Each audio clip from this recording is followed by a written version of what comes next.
Hi, everyone. Welcome to Coffee with Al and Dave. Dave, we're talking wireless speakers today. So go over that again with me. You're talking about Bluetooth versus Wi-Fi signal. Yeah, the Blue Sound Node. It's a streamer, and it's got Wi-Fi, Bluetooth. It's got wired connections as well. You can use it as a streamer, Right. um, and it's really not a it's it, it's a good little device, and I think it's great for people um, that want to get into the audiophile world or better sound in general to have a source um, to get you into dip your toes in the water. Right. And but we were talking about how the if you're using it as a streamer, and it's, say, you're hardwired in Ethernet and you're streaming audio from you know Tidal, Right. Cobuzz. You've got one sound, and it sounds pretty good for what it is, especially at the price point. But you can also use a Bluetooth source and stream from, say, your phone, whatever's on your phone, whatever you're listening to. You can um, pair it via Bluetooth and stream over that. But that's when you notice a difference in sound. Right. And so that's actually a test people could do, to listen to the differences is the Bluetooth versus any other hardwired source, whether that be Ethernet or uh, SPDIF, coaxial, even Toslink. I think it may have one of those, but it's pretty interesting to hear the difference between when you're doing a wired source versus switching over to Bluetooth, because to me it's pretty obvious. Is it? Yeah, it's got a thinner sound. You get a lot more of that high frequency hash, so to speak, up top. Um, it just sounds less musical, It's less it's organic. interesting because everybody's pushing for a Bluetooth style of setup when it comes to wireless audio, and yet you're getting a lot of latency errors, which is causing the hash up top. Right. So that's Yeah. crazy. So, and I mean, it is convenience. If somebody, if people want to, Oh, like, sure. they're having people over, you just throw on Yeah. the iPad or whatever and let it run, or particularly if people go, hey, I want to do my playlist, I want to run my playlist. You go, oh yeah, pair up. It's good for that. Um, but as a serious sound source, um, it's I'd say everybody, do your own experiment. And if you don't hear a difference, then hey, that's great. You know, stream stream That's your Bluetooth. ears instead. Yeah, Well, listen, you're streaming MP3s, you're not going to really hear too much of a difference. I think, which right. is what Bluetooth is really designed for. Yeah. How this conversation started up, folks, is that we were looking at some different audio sites. We wanted to talk about wireless speakers today. And we're starting to find out that a lot of our in-house favorites, like the JBL 4300 series and the Capezis and all that types of, they're missing in action. So we're trying to figure out, like, you go on a JBL's website, they're not even listed anymore. They're not even listed as a discontinued model. They're just gone. Hmm. And it's like, how did how did they classify them? Are they home audio? Are they pro audio? And I looked on both. You can't find them. You can find the unamplified versions, but not the amplified. Cabasi is another one that they're just missing from popular websites. I'm not sure if it's the tariffs kind of getting in and nobody wants to deal with it anymore, because it is, they are French. Um, so they have higher cost ratios on the import export. And then even the say the name again, Dave. Oh, the Devialet. Delays, yeah. Even those models are missing. I mean, you can find them. Like I'm looking right here. I'm looking at the Phantom one, Hmm. but all the other models are gone. And it's like, what the hell? They didn't Wow. stop making them. They're stopped carrying them in stateside, which is interesting. Huh. Uh, I mean, Even and then you have the Focal Diva Mesa, right, which is basically just about a $70,000 speaker. I mean, it's definitely 70,000 by the time you get it in your house and you pay everything on it. But Mm, the market where it was in that $4,500 $4,600 price range, which were really the JBLs, they seem to be missing in action. It's a shame. They were a nice speaker. Um, even though JBL used Bluetooth, it also used the Apple stuff and to send the music, and it was a 2496 setup. So you're not getting anything more out of it unless you hardwired it. mm. But it was a nice sounding speaker for the price tag. I almost bought them. I mean, the rich, full bodied, had a huge sound stage. It was a two way, the 250-watt two way, but it was a nice speaker, modeled Wow. off the old L series, that we used to use as studio monitors back in the day, and you know, I don't know. Yeah, they all seem to be missing here. I don't know. Mm. I'm gonna have to keep looking here at some other sites. But I think that what is it? Blue Sound, right? Blue Sound. Yeah. I think that the issue with that one is tweakery. People like to tweak them. They're talking power supplies with Mm. those as a way to tweak them and all type of stuff. Yeah. You know. I could definitely see that. It's one of those things that when you take a quick listen to it, you realize, oh yeah, this thing could be tweaked because at that price point they're not Yeah. Right. putting in they have to cut corners somewhere, and so it's like, okay, yeah, this thing could be this is tweakable for sure. You could probably get a lot more out of it. Yeah. I forget what the power supply they were recommending for it. The S Booster or something like that. I think it's a Ah, popular brand, right? But yeah, I don't know what the hell. I mean, the website is still up and running. Obviously, they're selling speakers, but I can't find any U.S. distribution. I'm just looking at the capacity pearls. The little globes they have. That's kind of oh like yeah. their entry level product line, but no, they don't. They're not here in the states. I don't see anybody stateside selling them. Interesting. Canada, wonderful. I don't see anybody stateside. Hmm. Listen, that's going to be interesting moving forward. If this is just the tip of the iceberg for all European brands, no matter what it is, that's really interesting, huh? All Yeah, I right, so, wonder if we'll see more offerings from the audiophile companies. Is because it's like you were saying that it's picked up. The sales are going up. I mean, in the last 3 years, yeah, it's the sales have expected to gone grow a up. lot.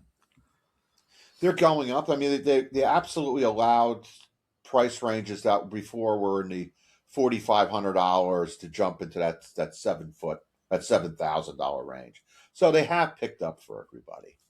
Um, but to not see, I mean, this is a popular speaker, Dave, and to not see anybody stateside that usually sells this brand, that's interesting. And they're not, I haven't heard that they're going out of business, so. But it's like other things too. I don't see too much British brands being sold. Uh Eastern Bloc. I mean, outside of folks like Kay, who's a boutique type of shop, all the places that would normally sell this stuff, like Upscale and so forth, they don't have any. Hmm. So it's interesting. Wow. And this, I mean, usually they're a U.S. distributor for a lot of these companies. So interesting. Well, what else? Let's get into like the nitty gritty of doing a wireless system. Um, So let's say you're coming to my place and I say, hey, Dave, I want to go ahead and I'm going to make this whole system wireless and, we'll keep it simple, just 2 channel. What would I need to purchase and how to set it up in order to get what I want out of it, which is large scale resolution?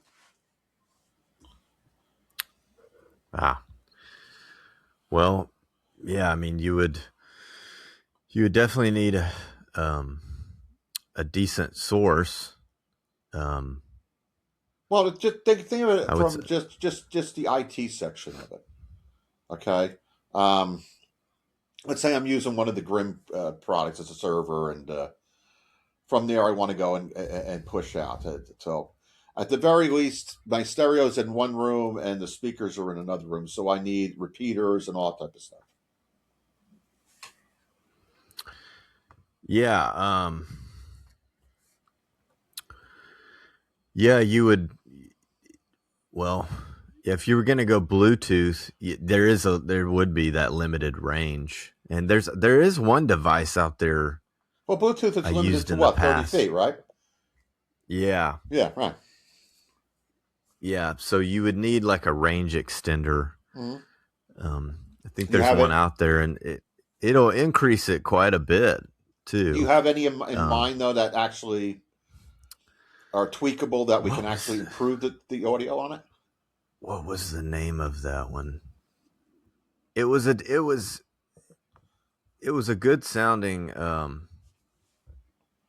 it was a good sounding piece. There was a customer that he had dropouts. He bought a source that had Bluetooth built in, but it wasn't carrying range.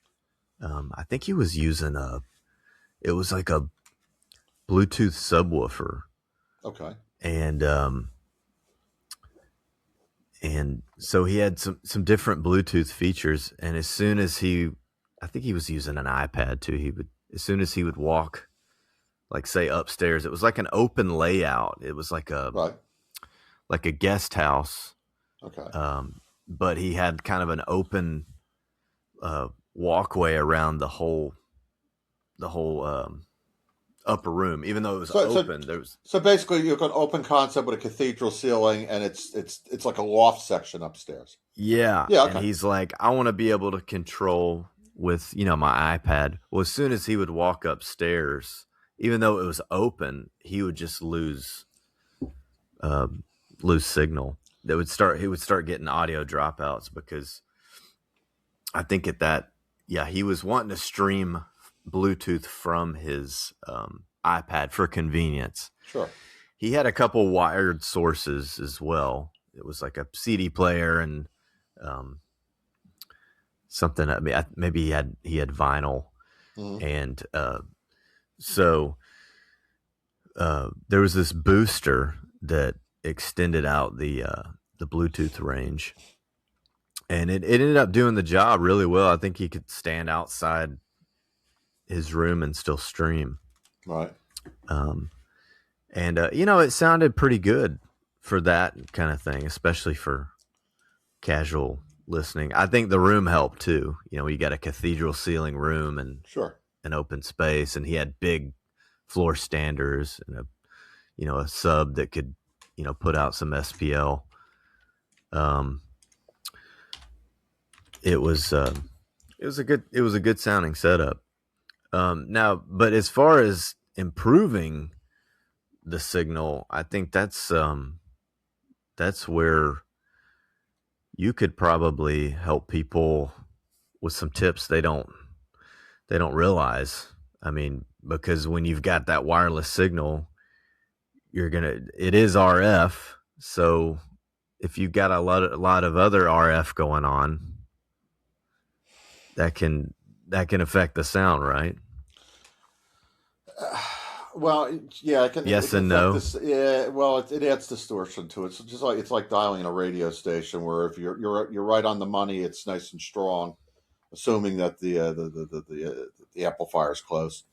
But if you go half a megahertz off, it starts to lose its signal strength. So there are things that you can do in order to induce that signal Hmm. that would absolutely boost it, in a sense. So anything that's portable that I make, like a quad wave or something like that, where it puts a low frequency field into the area, that would absolutely help it. And you say, well, doesn't it absorb RF? And no, because it doesn't have a direct connection to ground. What it does, on the other hand, is it absorbs EMI and radiation. Okay, and as long as you can get that out of the signal, remember, RF is still a beam of light, right? So you want to go and clean it up as much as possible. Before we get anywhere, I just want to bring this up because I heard one of these the middle of last week. I dropped Jen off at physical therapy, and I took a trip over to Best Buy. I didn't know that they sold Hegels. Did you know that? No. Huh. They had it's. I asked them what it was. It's the Viking series. It's a CD player, and so he got me demo it and so forth. This was a nice sounding, brutal sounding CD player, man. Huh. I mean, it has type of brutality to it, very strong, and I was surprised for the price tag. Wow. So I just wanted to bring that up because some people have been asking me recently what I thought of Hagels because you can buy them stateside, and this was a really nice. I don't believe it does SACD. I think it's just a CD player, but it was a really nice setup. So anyway, just a plug. Anyway, Wow. yeah, strengthening RF. Like I said, you have to take out all the high frequency offshoots. So anything that you can do to basically absorb that or create that low field, so the field chokes it off. It's a good way to go. Nice way to clean it up. I mean, we used to do that with the Amazon Alexas. Remember, I used to tell you to do this tweak. You put the thing behind the wall outlet, blah blah blah blah, and the whole thing is that can you lower the power supply noise enough that it locks the signal in? What people don't really realize about radio frequency, especially in wireless music and all this other stuff, is even though it has a succinct frequency, there's a lot of offshoots. Okay, and the problem is that it doesn't lock in. Okay, it locks in just like a radio station would. So you have 102.7, for example. Okay, that gives you strong signal, but the moment you go to 102.8, it goes off. 102.6, it goes off. And that's the way your Wi-Fi works too. It's not this; it's like a hump, and you have all these different offshoots at the same time. So if you can reduce them by putting a low pass in there, which is like a quad wave would do, right? It acts as a low pass for the surrounding area. You can choke off a lot of those side frequency bands, and then you're only left with 102.7. So, just something to think about. Yeah. So this would somebody say that's picking up a lot of networks, Alan, like in a townhome or an apartment, and they want to use, streaming audio or Bluetooth, that would be a benefit Well, for sound absolutely. quality? Think about how Wi-Fi works, right? It's by channel. So if you're living in an apartment building or a neighborhood where you got all these different wireless repeaters within, let's say, 100 feet from where you live, um, you have to go and deal with all of that, right? So we deal with it with the other crowd. How do we go and reduce all the type of stuff? So the first thing you have to do is you have to reduce it from coming in the house. And we've talked about this before. This is where the blockers come in and play and so forth. But make sure that you install them where you're not running your stereo system because they will absorb that RF too. So you have to be careful that way. But as long as you go and zone your house with a low pass filter design, a quad wave here, a quad wave there, you are absolutely able to take out the other channels and still strengthen yours. Because remember, the other channels still have to pass through walls, and the walls weaken it because it's RF. Okay, so instead of RF penetrating, going right through the wall, it has to bounce along the outside of the wall until it finds a way in. So that just weakens the signal, which is one of the reasons why the amplitude gets jacked up. So that's all well and good. So if you can go ahead and low pass that stuff, you will have a much more enjoyable audio system. And then if you can play with the power supply, putting a stronger power supply into your wireless source, that will also be a big, gigantic benefit. Just because, again, your source has to go and deal with amplitudes of sending it. And for whatever reason, no matter what manufacturer it is, they all keep it within the spec. And specification for Wi-Fi, as Dave will tell you, is as long as it's on the same desk within 3 feet of each other, it works fabulous. But the moment that you have to go 6 feet, 9 feet, 10 feet, it starts to weaken off. And these guys always choose the shortest path for the signal strength in order to give you a specification. So jack those power supplies up, because like I tell you, the ones that come with it are not able to go 45 feet, 50 feet without latency errors. They just get weak. Wow. That's one of the reasons why you need to put in the boosters around the house. But trying to find a quality booster. I mean, you can find quality boosters in the sense that they just work out of the box, right? TP-Link, stuff like that. You plug them in and they just work. But do they sound good when they grab hold of the signal and pass it? And a lot of times the answer to that question is no. And now you can plug stuff in with it at the wall outlet. That's another way to go and improve it. You could plug in, if you want to plug in one of mine, you can plug in an EVO1, which is designed for that type of digital signal. Or you can plug in one of Bill's EAU4s or something along those lines. Anything that boosts the bottom end up will be an absolute benefit for wireless signal. Yeah, I mean, do you agree with that, or? Yeah, absolutely. And if people can, if they can, by all means, go with a wired mesh system with the Ethernet. Sure. That's they're going to get that consistency of signal, that wired backbone, and yeah, I mean, the network people might laugh, but some of the audiophiles would agree. You can hear the difference if you go from a wireless mesh system where all the Wi-Fi points in a wireless mesh, people often think it's like a train. One talks to this one and then this one talks to this one, and that's it.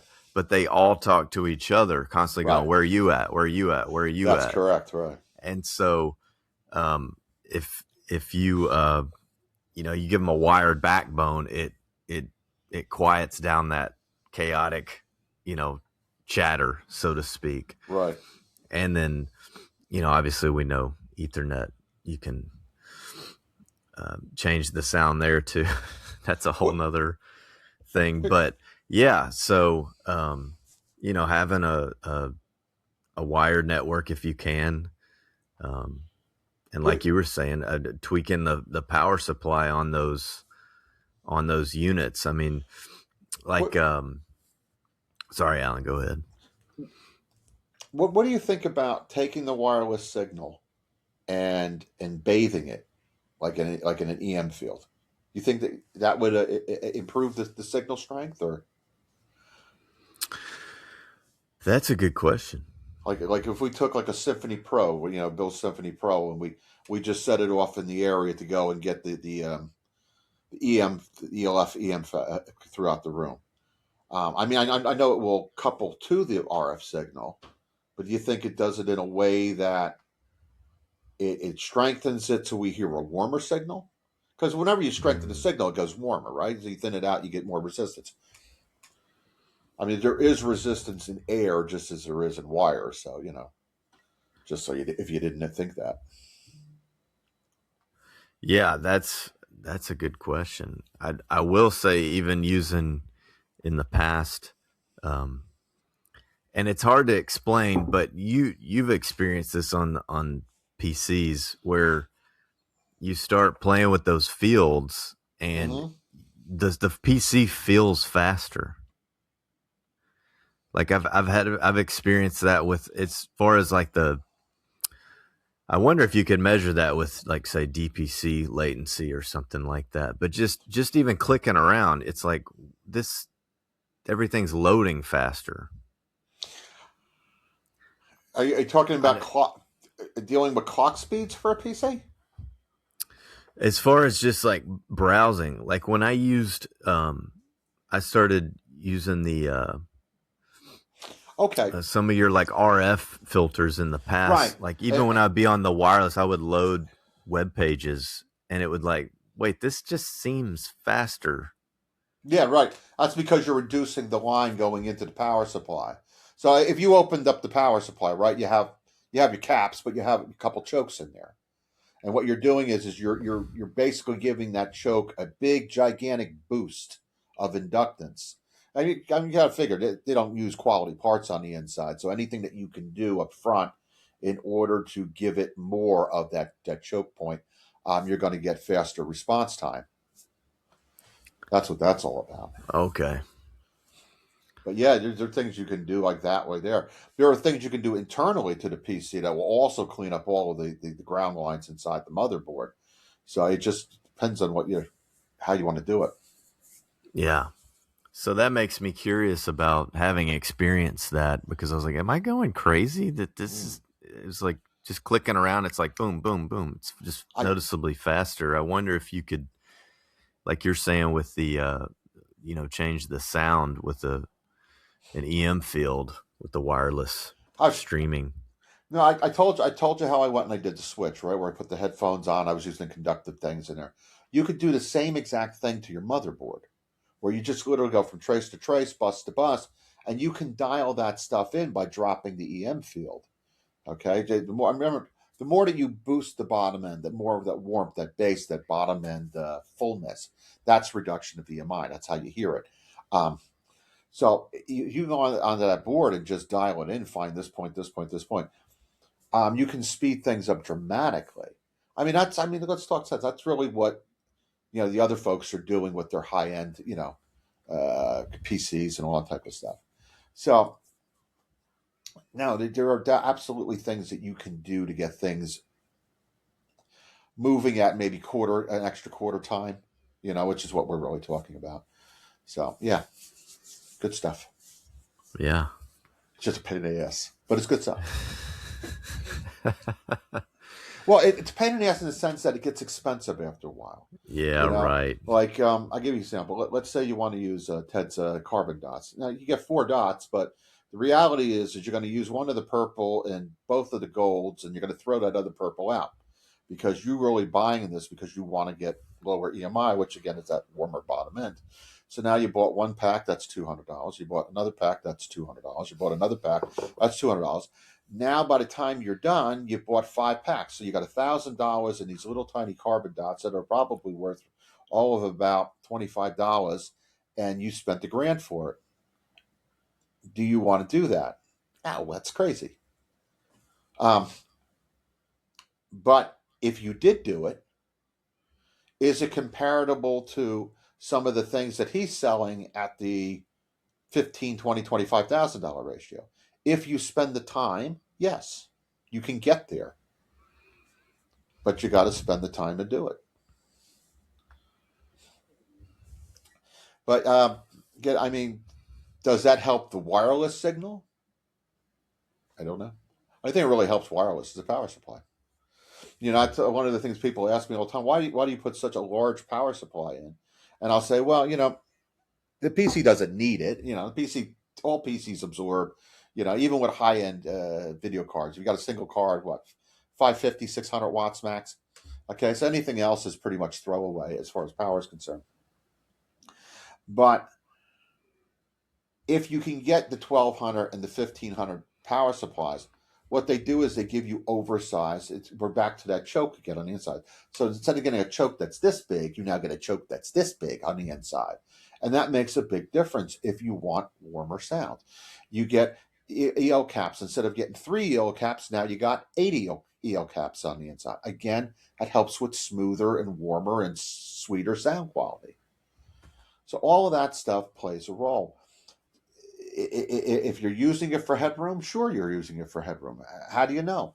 Because when you go and you listen to like a drum pattern, for example, it's going to sound like somebody actually hit the tom instead of somebody took a picture of somebody hitting the tom. And that's a big difference too, right?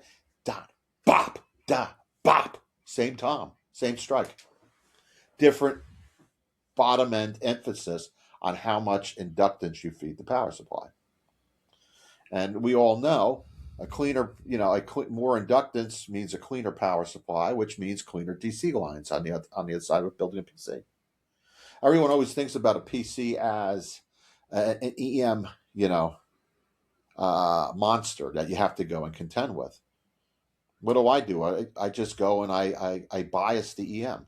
So I take one of Bill's Symphony Pros, I put it on top of the power supply, I find where the chokes are, I dial in that warm sound, and that's great for the power supply.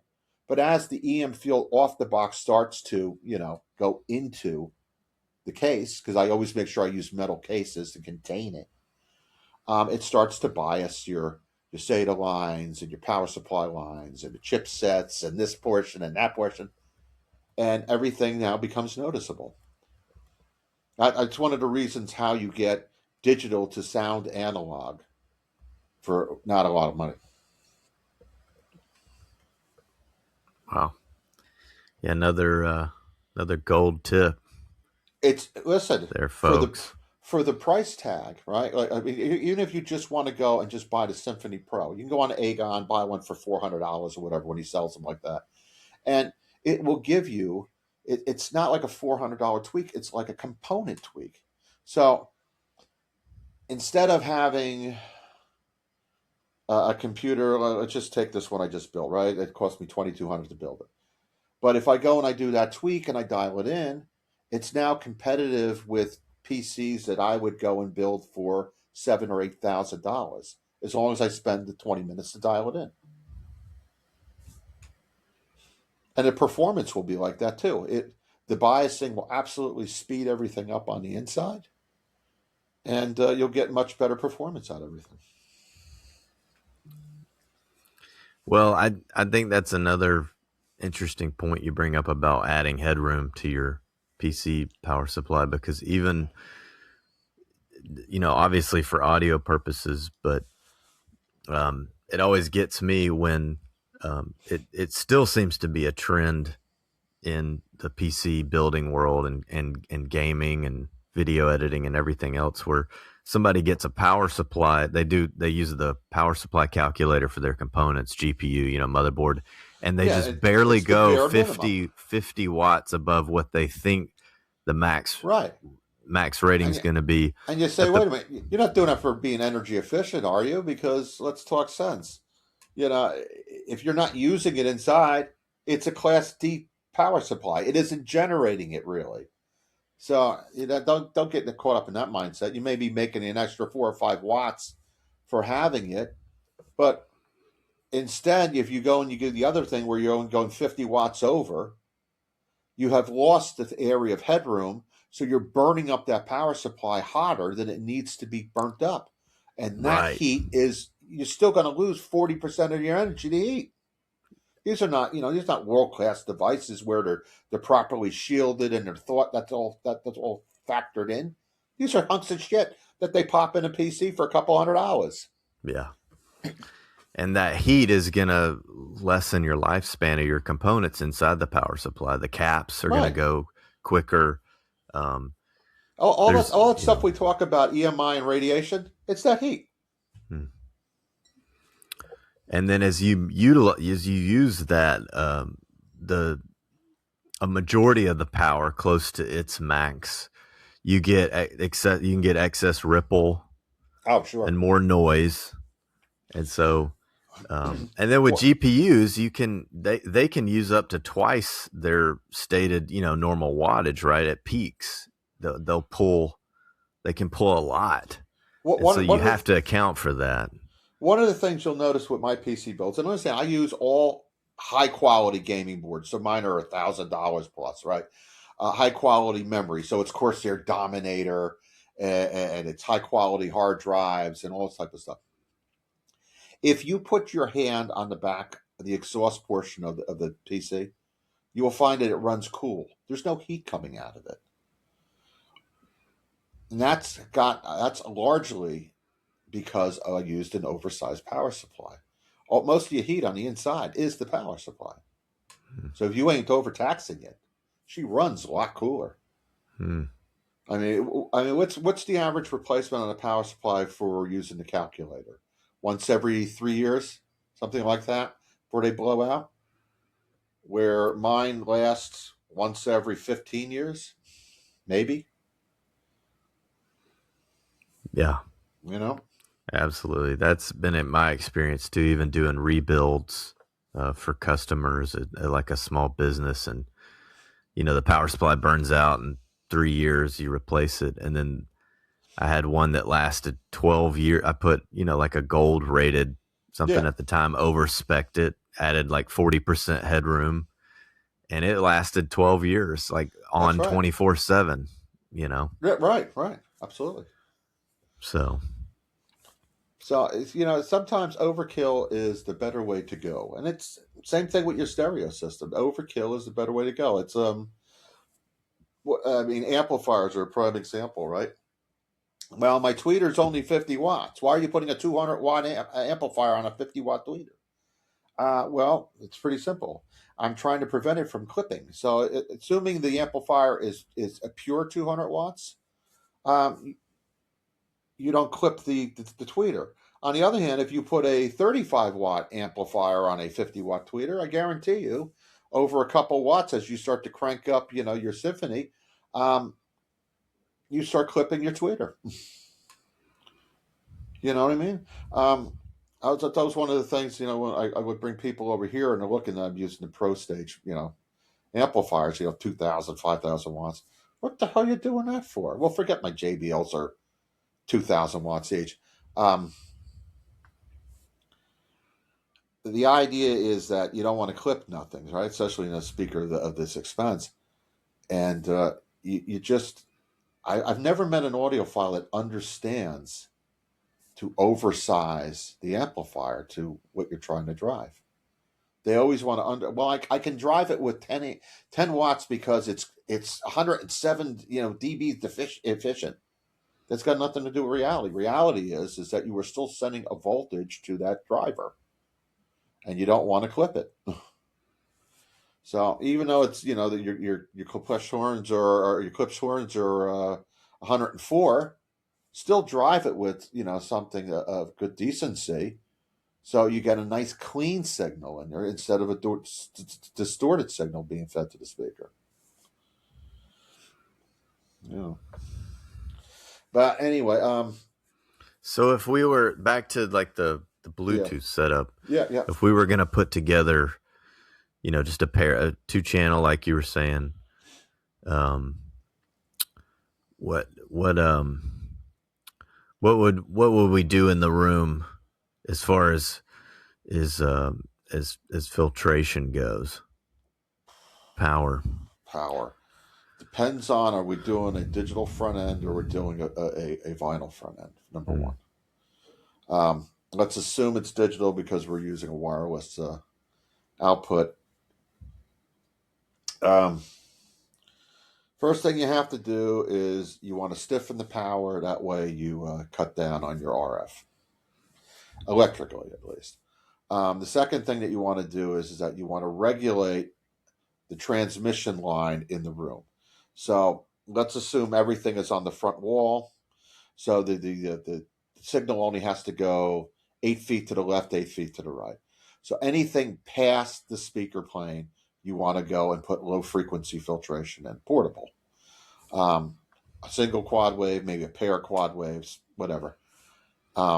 And that way there, you don't get any offshoot ringing from the back of the room. Because even though you're only going 8 feet up front, that electrical signal is still attracting other electrical frequencies that are in the room. Other things that we can do is what we can low pass the electrical line, however you want to do that. You can low pass the signal being fed from the Bluesound over to the speaker. That would be the way that I would do it, at least. So, And as far as source, say somebody was using a wireless source like their phone or an iPad. Not that. Originally, this show was going to be called "Wireless Audio Sucks." That's what I was going to call this, but right. not this. Yeah, okay. Alan says, first of all, the tip is don't use that. Don't use a phone. That would be the tip. Yeah. Right. My suggestion is I would use the shortest path. Use it as a source for file only. Run it to a wireless DAC, and then from the DAC or the preamp, go and send it out. I mean, there are so many things that you can do for like a phone and a tablet, like one of those Audio Quest Dragonflies and stuff like that. And as long as you're only streaming, $24.96, what do you care? Plug it in, go into a DAC that has a wireless signal, and send it out that way. Absolutely, do not send it though from the phone. You just don't. That battery just doesn't have enough of a signal, enough oomph to send the signal. Well, and the thing is, they're pulling it down over Wi-Fi or cellular signal as to begin with, because they're streaming from there, and then it's being sent over Bluetooth. And I understand the antenna that's in these phones is about the size of your thumbnail, so it can only do so many things at one time. So don't overtax it. It ain't going to be able to do it. Right. Send it out as wired. Whereas if you just use the phone as a remote and you weren't using Bluetooth to send signal, that's a different. Sure, like Rune or something like that, where you put Rune on your phone and you're just using it as an endpoint. Right. It's just a remote, basically. Right. Yeah. So. I mean, a lot of people do that these days, right? Nobody wants to make quality remotes anymore, so they mail you a fucking app to put on your phone, right? Oh yeah. Not that I use it, but hey, I don't use it. Get up and change the channel. I don't give a shit. It makes for good health, folks. If you don't use a remote, you just go up and change. It makes for less aggravation because Jen can't flip the TV off, so forget about anything else. I got my phone. Forget it. Just forget it. Don't annoy me. Because if not, she'll just leave it on. It's like saying, "Oh, honey, when you're done listening to something, turn the tubes off." She'll just walk out of the house and leave them on. And hon. You can't. Don't be surprised if the house ain't here when you come back. I won't leave. I'm funny like that. I won't leave. I'll leave a room if I'm only a couple feet away with them on, but overnight, obviously, I flip them off. If I leave the house or I go out in the back, you flip them off. Oh, yeah. Yeah, God forbid. Absolutely. I don't care how well made a tube is or the manufacturer claims the equipment's built. I've seen tube runaways and then vapor and smoke. And you go... Ever since I got this Audio Hungry, one of the tubes are popping. I don't know which one it is yet, but you'll be listening and nothing for several hours, and all of a sudden you hear pop.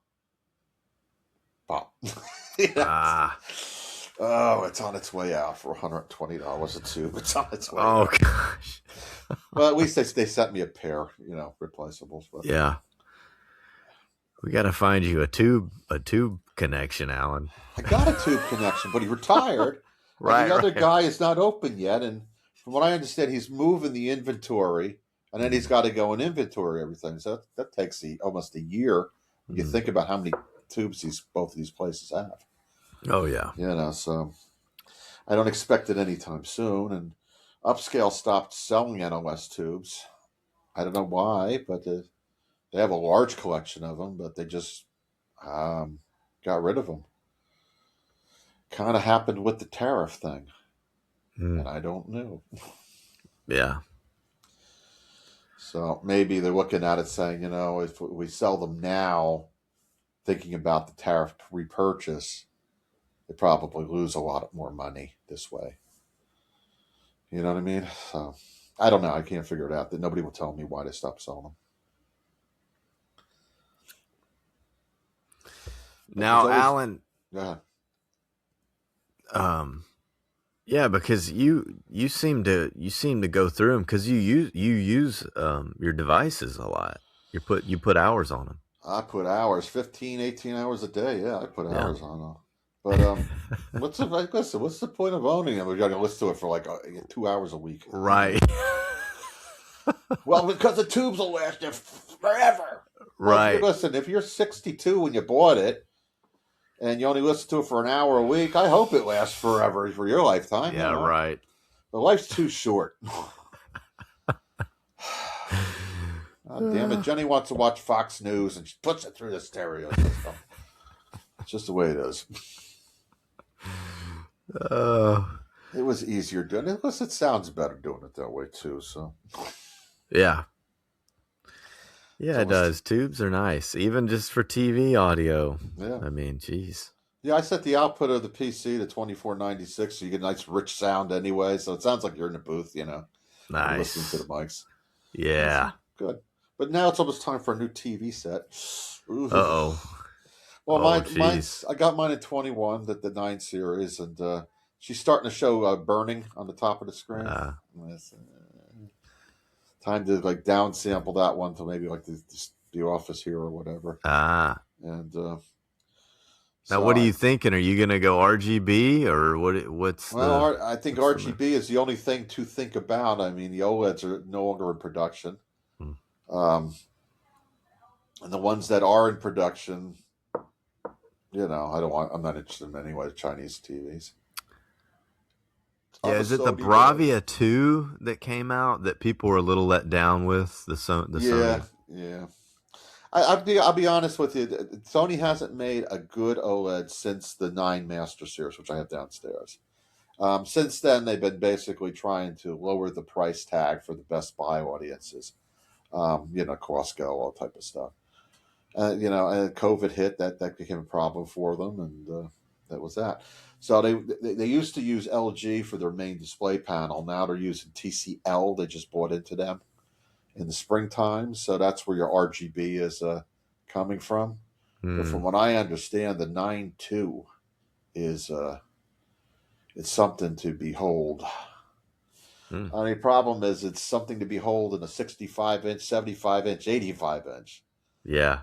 So they're not doing the 55 on those, right? No, well, they are in the 7 series. But the 7 series, you get the old style plastic screen versus the OLED glass. And I prefer the OLED glass. I get better blacks with that and so forth. And I'm trying to explain to Jen, I said, listen, that cubby hole that we have the TV in, well, that ain't going to fit the next TV. So we're going to have to fill that in, sweetheart. And she's looking at me. I said, honey, we're going to have to fill it in. Going to have to put a wall there, and hang it that way. So she's not too happy about that. Yeah. You're going to have to call Dave. Don't worry, I'll call Dave. Dave will be here. I know, no fear. You don't want me to put the wall up, Dave. Right. But yeah, I told her we'll put something up, and then we'll put like a backdrop to it, light it up. And I don't need it lit up. Well, if not, the backdrop looks stupid, sweetheart. But one problem at a time with her. Yeah, you can blame it on the manufacturers, Alan. You can't help that they stopped the size that you need. I knew they were going to do that last year. I'd heard rumors that they were going to stop the 55 inches. And I was like, why? What? You would think a 55-inch would be a popular market, but now they seem to be competing with these short throw projectors. So everybody wants the 100-inch, 120-inch screen to go and buy themselves a cheap Stewart and pop it up on the wall and call it a day. And that would be great if I had a place to put the projector, but I got a fireplace there, and you ain't putting it there. You know what I mean? Yeah. So maybe one day upstairs, but I don't use it enough to warrant that at the moment. If I can get Jen upstairs twice a year, that's a lot. Yeah. She just does not want to come up there. So Yeah. The movie room. the movie room, which she just won't use. I Yeah. built it, and I said, "Honey," I said, "what are we going to do with this?" She said, "I ain't going up there." What the hell did I put all that stuff up there for? I don't know. I'm not going up there. Ugh. Okay. Maybe Richard. Every time I We let don't want Richard Richard up there. every time I let Richard upstairs, Richie says, "Who? Spot." He pees somewhere. Of course. Like, oh, this is Dad's room. This okay. Let me go find him. That seems to be his niche since Jen's has had her surgery. He'll Ah, walk over to a tree and just lift his leg in the house and take a leak on the tree. It's like, Rich, what are you doing? yeah. What? I didn't know. Is that not your pee? It's the little one. You know, it's one of the types of deals. And then she'll walk over, she'll pee on top of his pee, and it's like, oh, God, help me. So, acting out. They're acting out. that's Acting what they're up. doing. I think so. I heard the boss is going to be on later. Are you going to be joining us? Ah, the boss. The boss will be on. Oh wow. Are you going to join us? I can join you for a bit. Yeah. Yeah, she's going to be fun. I had her on last week. She's going to be fun. All right. So what else? Wireless. I mean, there's a lot of ways to make wireless systems these days, right? I think part of the problem that we have is these wireless streamers, right? They're forgetting about the front end. So everything goes into the streamer. The streamer quality. Well, again, what about the front end quality? What are you using as a front end? There lies the problem, right? So they're either using a NAS or an external hard drive to something or whatever, and they forget in the game of ones and zeros. They forget how important the source is to everything. That's one of the things I'm still fiddle fucking around with. I unplugged everything yesterday. So I told you that I EM'd everything the other day. It's so good that I had to unplug everything and figure out how I was going to replug it back in. Again, ladies and gentlemen, don't get stuck into one thing. You know what I mean? Because you'll do something else and go, shit, I fucked it up. But I didn't frig it up. But I was listening to it this morning. I had a 512 DST 512 on, the standing bass, that type of stuff. And usually when I play this album, when it does that, the first opening notes, it sounds really good. It's got good bottom end to it. It's nice and full. This morning when I did it, it moved furniture. Okay, so everything had a more depth to it, had more more tangibility to it. So I said, "Ooh, good." Bad video picture for Jennifer. Not a good video picture for Jen. So that's what I'm tweaking this afternoon. And I'm doing one other thing too. I'm tweaking one of the outlets in the studio. I told you I put the Oyeda in, the R1. Oh yeah, cool. Well, I still have another one in there, which is it's a Furatech GTX, but it's the rhodium plated one. Oh yeah. And I never liked those because they're thin and so forth. Well, I have a gold now that I swapped out. Oh, nice. I'm gonna try to put that in there and see if that gives us a lot more warmth. And the reason for it is that again, this is what I try to tell people: tweak. That outlet in particular, I have all of the filtering that goes into the studio gear. So they're on two different, isolated circuits. And by me taking this out, putting a warmer outlet in, that will translate to everything else. You just sit back and say, how is that going to translate to an EM box? It's going to translate to an EM box. Trust me. I've done it many times before where you plug something in and go, how did you do that? So Yeah, that should be interesting. And if that can really warm that system up, that I may not need to put anything else in. We'll have to see. Just have to say, like today Nice. on this setup here, I'm running an EAU4 at the wall and what is that, a QK1, a Nordis QK1 plugged into the Richard Gray, and I can see from my video image it's actually slightly darker, so I'm a little bit more defined today. I don't know what I sound like, but I can see the hairs in my beard for a change, which I can't usually see. So I may leave this set up like this for right now. Nice. But I've been trying to do, I've been really trying to place those synergistics filters, and I just ain't getting anywhere with it. Hmm. The Nordis Wave stuff, I can't get anything with, and I can't get anything with those UEFs. How are you making out with that stuff? I really like Bill's. I haven't.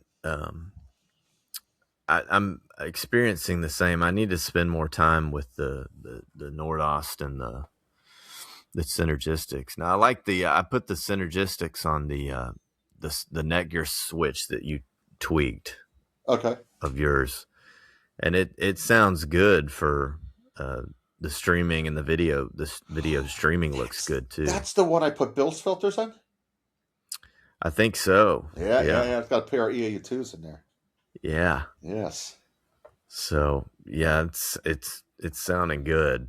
So I like it. So I haven't messed with it since, because like I'm liking this right now. I'll tweak it, but are you playing with the power cord with that? Yeah. I put the synergistics one on that switch. Which one is that? The AC Master or? It was the lighter colored one. Lighter colored one. Resolution Master. Okay. That's a good one. Yeah. So I'll try the other one. Yeah, that one there is using the gold plated copper wiring inside of it. Yeah. Those cables were a coax design, so they would bond the shields at both ends together, and then just run the wiring independently.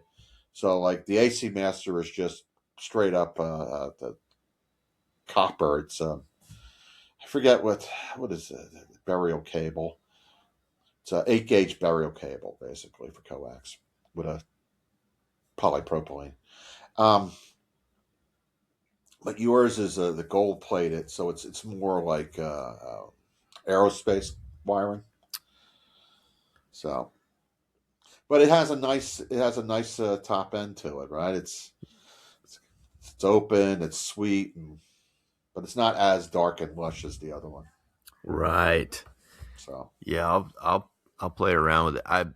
My sound was getting a bit too, the way I was tweaking everything. It was too warm? I had good bottom, and it was getting to that point where it was like it was too warm, and I lost some of that detail, which I don't know. I kind of liked it, but then on some stuff you go, okay, I'm missing treble. You start missing the details, and so that's the game, is getting that balanced right out. Yeah, that's a good power cord too to kind of do that with, because the UEF in my system is kind of like thin because it's more like a Y design. So you plug it in, it thins it boosts the bass in like a plump type of sound, but it almost thins it a little bit too, right? Have you noticed that? And you hear that thinness more in the mid range and so forth. But then you have Bill's stuff at the other end, which is jacking up that 100 hertz range and giving you the harmonic structure, plus the silver wiring I use too. So yeah. But yeah, that should have a nice sound to it. And if I remember correctly, that resolution, that's not an amplified one, right? That's just a passive cable. Correct. Okay. Yeah. Now, what I would try next is feet, and anchor that puppy with something. That's always been the best thing for mine, for my Netgears, is they absolutely respond to feet. Not a hard foot, a soft, So I've had great success with the Vibrapods, but I've had better success with the Isopods, Isoacoustics. Try those under there, and absolutely put 3 or 4 pounds on top of it. Okay. Okay, and Nice. that will actually give you really good definition and punch out of it. Cool. So if you're having a problem where it's a little glassy in the top end, that will take it down. Oh, nice. Okay, so Yeah, I've got the switch and the modem and router because it's a separate router, and then right, a UPS backup on one of your platforms. okay, that's So warming things up. yeah, yeah. I've always really liked that with network gear. If I don't have a platform, Yeah, I it's can hard to hear it. listen to. Yeah, Yeah, I it's know. like It's like what's happened it there. sounds It crazy it until doesn't sound like real you hear music it. anymore, and it doesn't look Yeah, like real video either. You know, that's right. what It's like, oh, we got to get a platform in there. that's what a lot of people don't understand. A lot of times when you tweak a lot of this stuff, you're actually like if you're like watching streaming video, right? You can actually take a lot of that it's not pixelization, but the distortion artifacts that are in the compression distortion. You can actually lighten those where you don't really see it anymore. It's now part of the background and so forth. So yeah, that was a great tool to do that type of stuff with. Which again, which is what your power supplies do. You up your power supplies, all that fun stuff. Yeah. Alrighty. So wireless for us is Trying to think of some other wireless yeah. There's not a tips. lot. It's not a lot anymore that you can really do with wireless because everyone's kind of stuck into this, Sonos type of deal. That mindset. And it's you know, and just like I said before, you go and you look on the audio sites. Where are the speakers at? They're vanishing.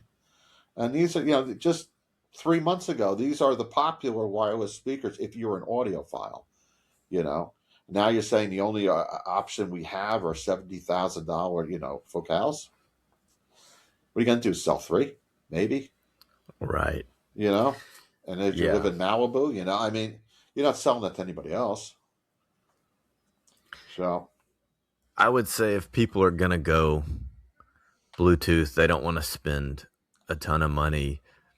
Instead of going with, say, Bluetooth uh, powered speakers, go with a Bluetooth source, like go with the Sonos source, yeah, and then wire up a good decent wired pair of speakers. That way your source is you can stream from your phone or whatever, but you've actually got your Sonos source wired in via coax or analog outputs. You're at the mercy of the DAC on board, but you could go out to another DAC from that Sonos absolutely. that box, Right. and that's there you're able to tweak more. You got more to work with. You could still control over wireless and stream. You're not using Bluetooth. You're just Right. controlling. And if you can wire that box up with Ethernet, if you can, Well, that would be but my first choice. Yeah. yeah, You know, I don't know. because now Rune plays nice with Sonos. If you've got an existing Sonos system throughout the house, Does it Rune really? will actually talk.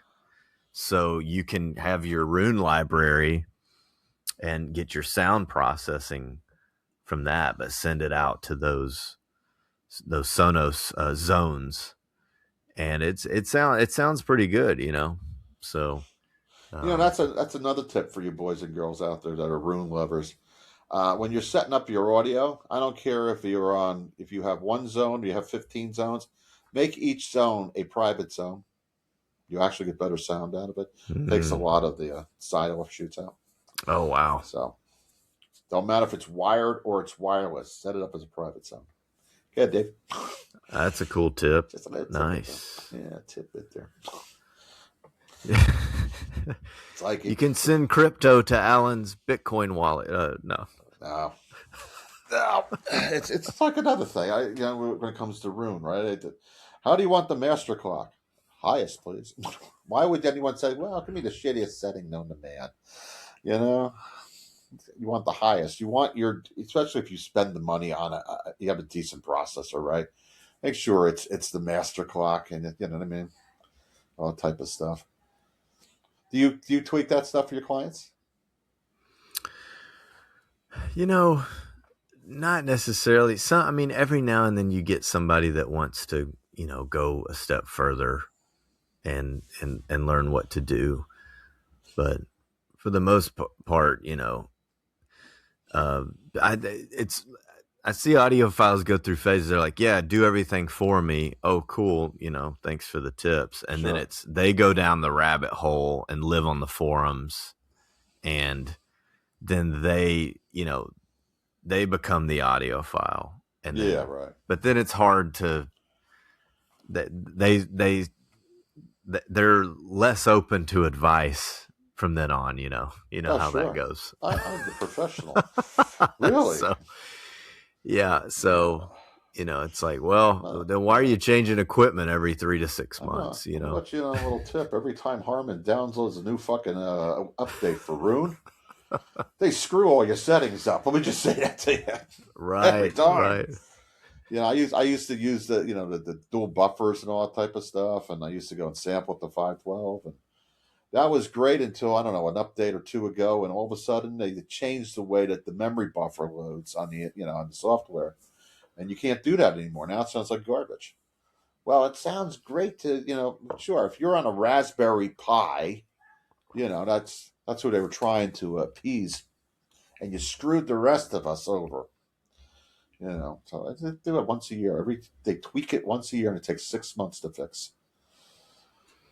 Yeah, I like to appease the Raspberry Pi crowd. Let's face it, if you're listening to music on a Raspberry Pi, you're not a real audiophile. Let me just say that. Nothing Oh. personal. Yeah. Now I'll ask you this, Alan. Yeah. Are there any Bluetooth standalone Bluetooth speakers that you liked? No. Yeah. No. No. Especially, No. yeah. It's always the same problem. They're forcing it to go at 2496 in order to boost the bottom end and warm it up because the signal itself is thinned out. So they're trying to do that kind of counterbalance, and that's great if you're just sampling everything, which is what their systems do for you. So everything samples out at 2496. But if you go and give it a 2496 file to begin with, that's when you notice that it's not quite right. It's for me when it comes to those types of systems, it's you always get analyzing distortion, PCM to PCM conversion, and there's just nothing that you can do to filter that out. So if you're going with a Bluetooth setup, and unless you are feeding it, a dedicated 2496 source, you're going to get all these different offshoot harmonics as distortions in your signal. You know. Yeah, you don't want that. Nope. Don't want that. Yeah, it seems like the higher end ones, I mean, they look nice, but you're getting into the $800+ range. Some of the ones I've seen. $800 plus. Yeah, for a single Bluetooth speaker. And I'm so not it's even. kind of I'm like, not even talking about. I'm talking like the $3,500, $4,000 single speaker, and you're still getting those problems because oh of how wow, they go and integrate everything. You know, um, it doesn't matter if your library's on Rune and you have to have Rune downsample your 24 192s, right, in order to output properly. You're still getting all of those conversion distortions built in before you even send it Bluetooth. So I just don't see that as the right way to go. That's one of the reasons why I like DSD so much is that you can sample and convert in DSD and you don't get any of those distortions. It's just not part of the mathematics for it. So But no, I don't not a big fan of Bluetooth speakers at all. Even headphones. Why bother unless you have to. Yeah. Well, yeah. If when in doubt, go with a wire, everybody. Oh, everybody, absolutely. Uh, you know, uh, we're obviously moving away from wired systems. I mean, so another 10 years, I can't imagine we're going to have wireless, wired stereos and video systems anymore. I just don't see it. I mean, because you go in the pro world, right? Half of the sound systems that we do live in an arena now are wireless, and same thing in movie theaters. You don't even have a wired movie theater anymore. If you look at the newer ones that are coming out, the IMAXs and all, and these Dolby Atmos, they're wireless systems that go into these. So we are absolutely moving away from that stuff. So if your house is wired 10 years from now, that would be a shock. I think that's part of the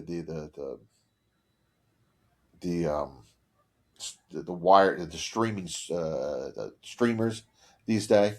They're trying to get you used to. I mean, Comcast comes to your house nowadays and they put a dongle between your TV router and the TV set. Right? They don't even want to run HDMI cable anymore. It's a dongle. So it's coming faster than you absolutely think. Um, there's just going to have to be a period where they um, they take folks like myself, the old guard, and move us into that wireless signal. So maybe you'll start seeing like plug-in repeating devices or something like that go in to your RCA's and your XLRs and stuff like that. And that'll be for 3 or 4 or 5 years, and then from that moment on, your next stereo system will be wireless. But do you do it as a Bluetooth? I think not. And I even Wi-Fi, there has to be something better than that, and they just don't have it at the moment. It's not Apple AirPlay. Apple AirPlay is what it's stuck to 48, right? Standard Apple. I think so. Right. Yeah. And it's funny because like the Beats headphones, Mm-hmm. like the with Bluetooth, they'll lock in. They're only at 48 kilohertz. Right. That's the only choice. So if you're playing, Red Book content or anything else, yeah. So the moment you get into high resolution, I forget it. And I think that's one of the reasons why you're starting to see these outfits compare, right? Using these YouTubers to go, well, is 2492 really all it's cut out to be? And so you're starting to see that starting to come out there now. You go on to HD tracks, it's really difficult to find a 2496 file. Now everything's 2444.1. Well, it's master bullshit. But when was the last time you walked into the studio and it was anything less than 88? You know what I mean? Yeah. So they don't even want to give you the master file. I understand why they don't want to give you the master file, but understand the master file that was done on a sonar in a studio at 96 is not the same quality of a master file you're going to buy from HD Tracks that has been compressed for their servers and everything else. So what are they afraid of? You know what I mean? HD Tracks uses a 6 times compression ratio for their FLAC files. Wow. And a lot of people don't really understand what that means, but if you look at a WAV file, right, you have your ones and zeros at 100%. Whereas a FLAC file, they're based on amplitude. So maybe a 10% FLAC file has got the zeros at 10% before the cut. And then a 20%'s got it at 20% before it's cut. But as you start moving up in the value 5 times, 6 times, you're getting much higher levels of cutoff on your zeros. And it's not personal. The zeros are where all your trailing and harmonics are located in your music reproduction. You say, well, it's still reproduced. When I bring it back to wave, it looks identical. It doesn't look identical because the amplitudes have been changed. You can't. It's what is that old thing that we say, Dave, in the recording? When you master an album, right, and you strip all the bass out of the album, you can never get it back, no matter what you do. On the other hand, if you leave the bass alone, you can tailor it as any reissue you want to go and do, which is one of the problems that you have with reissues from the 1970s, right, where they mastered it for vinyl and so forth. Once you strip it out, you can never get it back. I was watching one of these forums for the Kiss stuff that Bernie Grundman did back in last year, and they said, well, they must have equalized the bass back into it. Well, the reason for it is that Neil Bogart, when he released the albums in the 70s, had no money. So they only did one mix off the master, which was vinyl. Everything else, the 8-track, all that stuff moving forward was off that master, that safety copy. And so when you go and you listen to it, it's got no bass. It's nice and thin. Well, Bernie goes back and they go out to Iron Mountain and they get the multi-tracks. Lo and behold, there's bass all over the multi-tracks. So he mixes it that way, right? And from what I understand, Bernie literally just did a straight through. He ran it through the tubes and captured, and that was it. And everyone's going, well, he must have equalized the bass in. How can you do that if it doesn't exist? Because if you jack frequencies up here that don't exist, it muddies everything over here. And that's not what it sounds like. So audiophiles are toughies when it comes to understanding how all this stuff, works. But I lost track of what the fuck I was talking about. What was I talking about originally? Oh shit, Dave, I lost track. I don't even know how I got on the Bernie, but I only slept 3 hours. That's what makes me. I slept 3 hours. I forgot how I got there. I actually did too. I don't know where we started. It's all right. We started with wireless audio is what we started with. And then we looked some wireless speakers up, only to discover shit, they're not here no more. What happened to them? Right. And we've been trying to speculate for the last hour and change. What happened to these speakers? They're just here 3 months ago. Yeah. Because I was looking at them. And now you can't find them. That's okie doke. All right, folks. I think we've come to the conclusion that if you got to go wireless, try not to. If you're going to go wireless, stay away from Bluetooth. Go with Wi-Fi at the very least. At least you can do the higher resolutions with Wi-Fi. It just understand that everything is tweakable. The source is tweakable. Your repeaters are tweakable. Try to keep your distances as short as possible to maximize the amplitude of your wireless signal and things of that nature. Besides that, if you have the option of not using it, not. It's just that simple. Sometimes you may not think about this, but maybe it's easier just to put the PC where the stereo system is.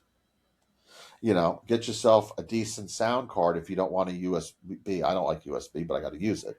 But if you don't want to use it, get yourself a nice RME sound card or something like that, right? Where it's got a nice output to it. Send it over to your DAC, send it to your word clock. A lot of ways to do things. Yeah. Don't get caught up into, I want to have wireless speakers.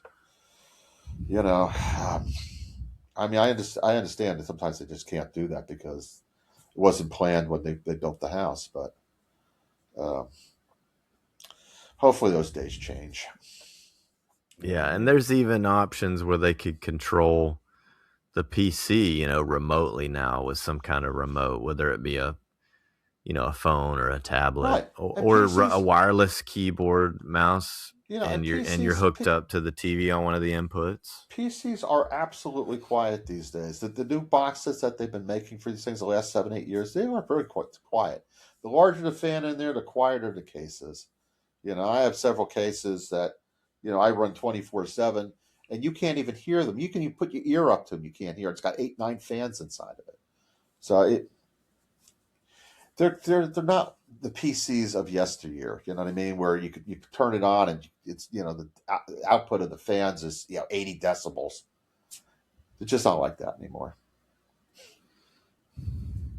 And oversize everything. And I think that's it. An hour and 20 minutes of babble on wireless. Yes, yes, it's always a good thing. Because he who shall be named nameless has turned us down again. That's okay. That's okay. We need a good topic for next week. Something that's different. You want to do something different? Sure. Okay. What do you want to do?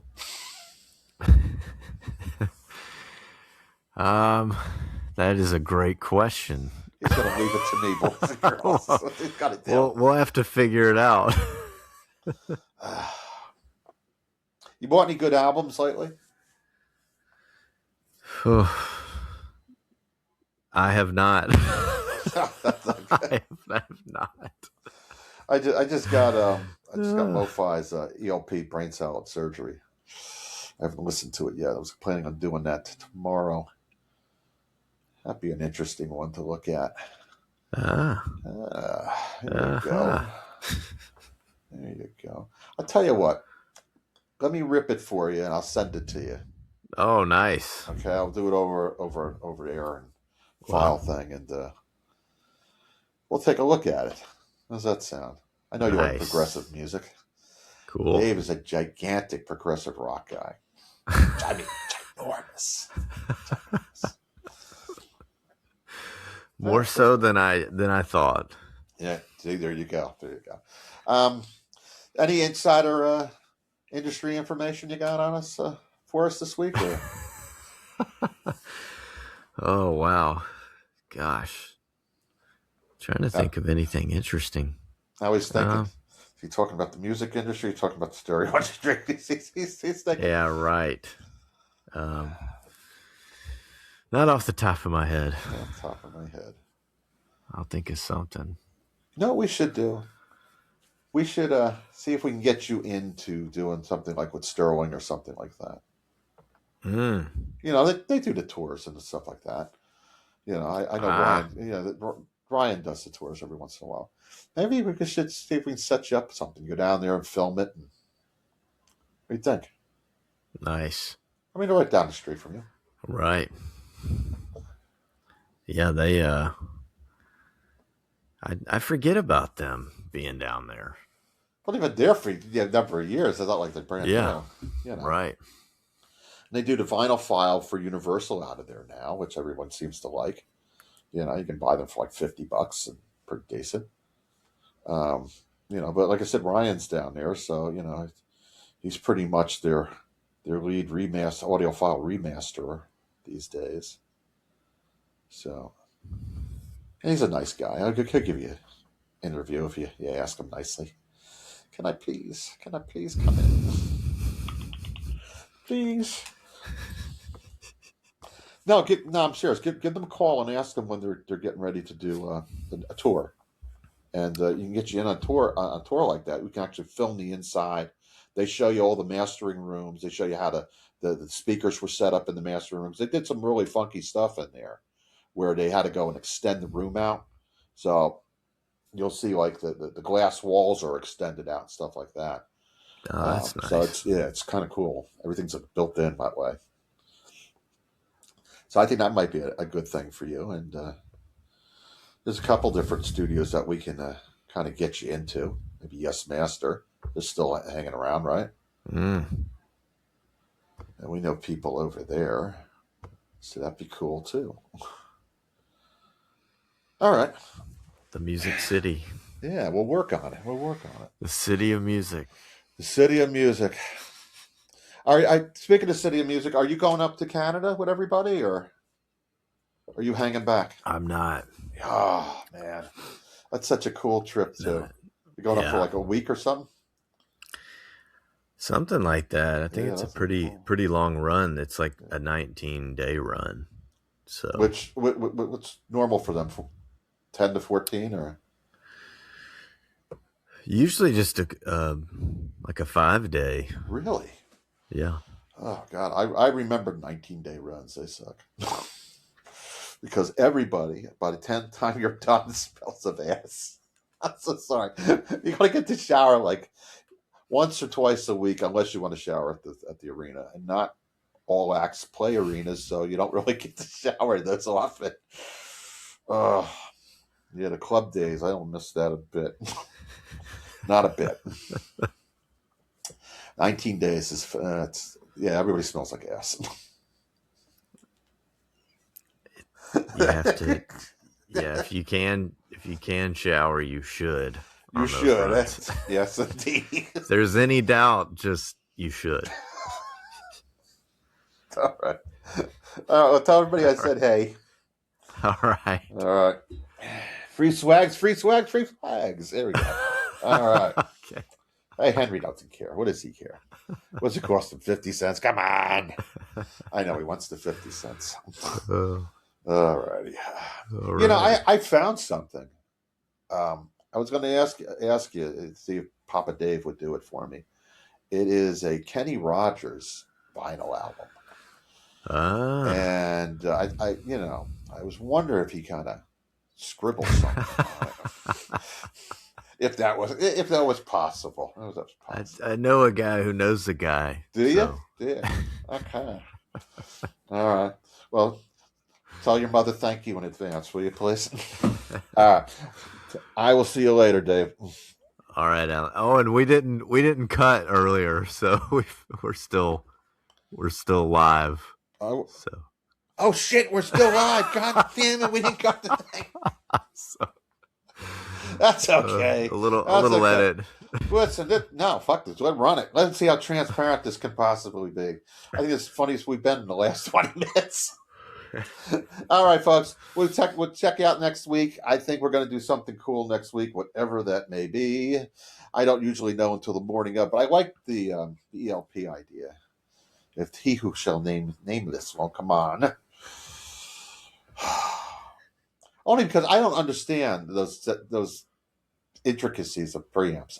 It's not really my thing. I'm more of a plug and play kind of preamp guy.